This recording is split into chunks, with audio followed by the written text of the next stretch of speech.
చేయగలుగుతామా అనేటువంటి ఒక విషయంలో చేసి చూపించాడు. అలాగే దాదాపు ఒక 2-3 సంవత్సరాల నుంచి శ్రీమాన్ రమేష్ గారు, మన పెట్రోల్ బంక్ రమేష్ గారి యొక్క నేతృత్వంలో ఒక మంచి ఆధ్యాత్మిక కార్యక్రమంతో పాటు ఆరోగ్య విషయంలో కూడా చాలా శ్రద్ధ తీసుకుంటూ ఇక్కడ ఉన్నటువంటి వాళ్ళందరికీ కూడా మొబిలైజ్ చేస్తూ మన శ్రీమాన్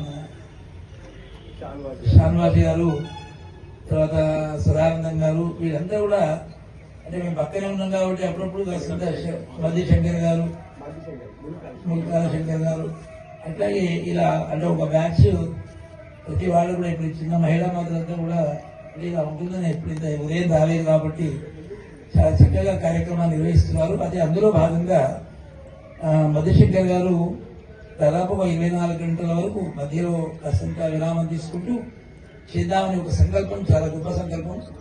ఈ సంకల్పం నెరవేరాలని మనం అందరం కోరుకుందాం.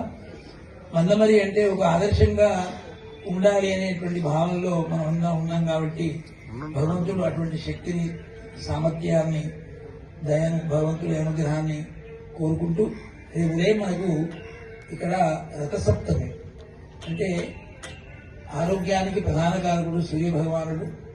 ధ్యాయే సూర్యం అనంతకోటి కిరణం తేజోమయం భాస్కరం.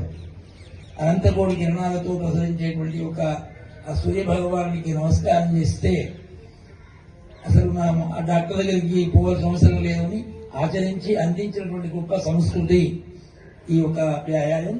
అందులో భాగంగా ఈ సూర్య నమస్కారాలను ఇప్పుడు మనం ప్రారంభం చేసుకునే ముందు జ్యోతి ప్రచురణ కార్యక్రమాన్ని మనం నిర్వహించుకుందాం. ముందు వచ్చి మీరే ఏమంటారు చెప్తారు. ఓం